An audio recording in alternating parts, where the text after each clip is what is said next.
महाभारत भाग 3 चित्रांगद आणि विचित्रवीर्य। नमस्कार मित्रांनो, मागील भागात आपण ऐकलं आहे भीष्माच्या एका महान त्यागाबद्दल। आज आपण ऐकणार आहोत त्या त्यागामुळे काय झाले आणि पुढील पिढ्यांची कहाणी। तर ऐकूया। राजा शांतनू आणि सत्यवतीच्या विवाहानंतर हस्तिनापुरात आनंदाचे वातावरण होते। लवकरच त्यांना एक पुत्र झाला। त्याचं नाव त्यांनी चित्रांगद ठेवले। चित्रांगद अतिशय सुंदर आणि पराक्रमी होता। त्याच्या जन्मानंतर काही वर्षांनी त्यांना दुसरा पुत्र झाला। त्याचं नाव त्यांनी विचित्रवीर्य ठेवले।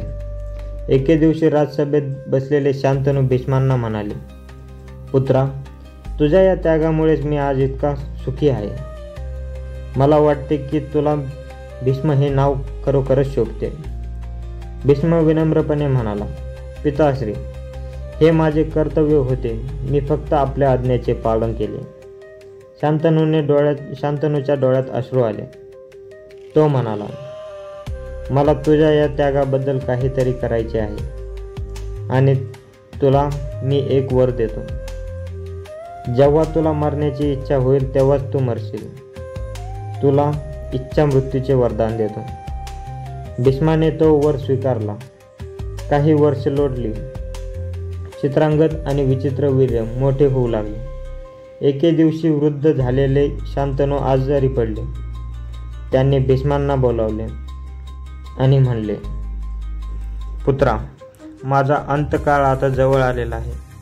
मी जाण्यापूर्वी एक इच्छा व्यक्त करतो। चित्रांगदला युवराज म्हणून तू घोषित कर। भीष्माने मान डोलावली आणि म्हणाला, जशी आपली आज्ञा पिताश्री। शांतनूने शांतपणे डोळे मिटले आणि त्याचा देह सोडला। संपूर्ण हस्तिनापूर शोककुल झालं। शांतनूच्या अंत्यविधीनंतर भीष्माने चित्रांगदला युवराज म्हणून घोषित केलं। चित्रांगद अल्पवयातच राजा झाला होता। तो एक शूर योद्धा होता, पण त्याच्यात अहंकार भरपूर होता।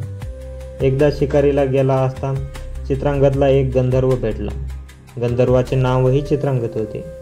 गंधर्वने राजा चित्रांगदला द्वंद्व युद्धाचे आवाहन दिले। चित्रांगद म्हणाला, मी तुझे आवाहन स्वीकारतो।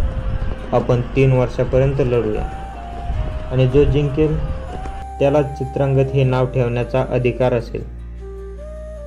3 वर्षे त्यांचे हे युद्ध चालले। शेवटी गंधर्वने राजा चित्रांगदला पराभूत केले आणि त्याचा वध केला। हस्तिनापुरात पुन्हा एकदा शोककुळा पसरली। भीष्माने आता विचित्रवीर्याला राजपथावर बसवले।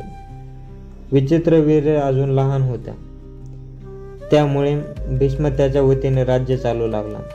काही वर्षे लोटली। विचित्रवीर्य तरुण झाला। एके दिवशी सत्यवती भीष्माला म्हणाली, पुत्रा, विचित्रवीर्य आता विवाहयोग्य झाला आहे। त्याच्यासाठी आता योग्य वधू शोधायला हवी।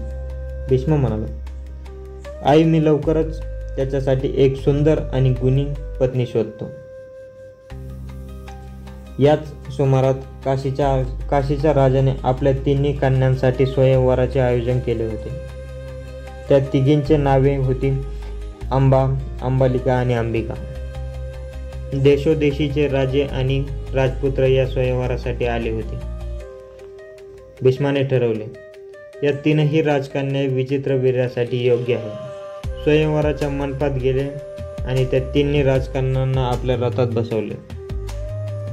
तो म्हणाला, मी या 3 कन्यांना माझ्या भावासाठी घेऊन जात आहे।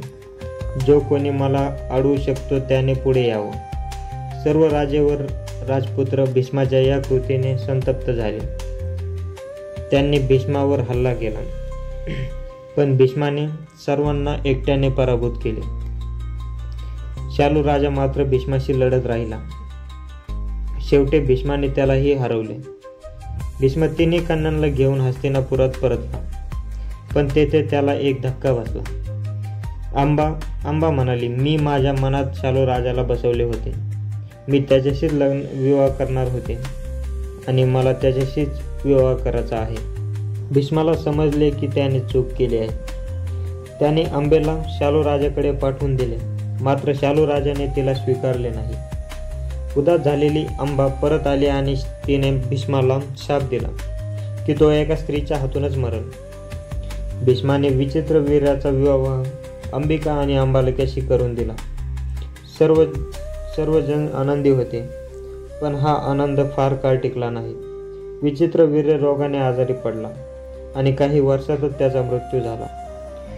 त्याला कोणतीही संतता नव्हती आणि अशाच रीतीने कुरुवंशाला वारस नसल्याने हस्तिनापुरावर संकटाचे ढग जमा झाले. मित्रांनो, पुढील भागात आपण जाणून घेणार आहोत की या संकटातून मार्ग कसा काढला आणि कुरुवंशाचा वारस कसा मिळवला गेला. तोपर्यंत नमस्कार. पुन्हा भेटूया पुढील भागात.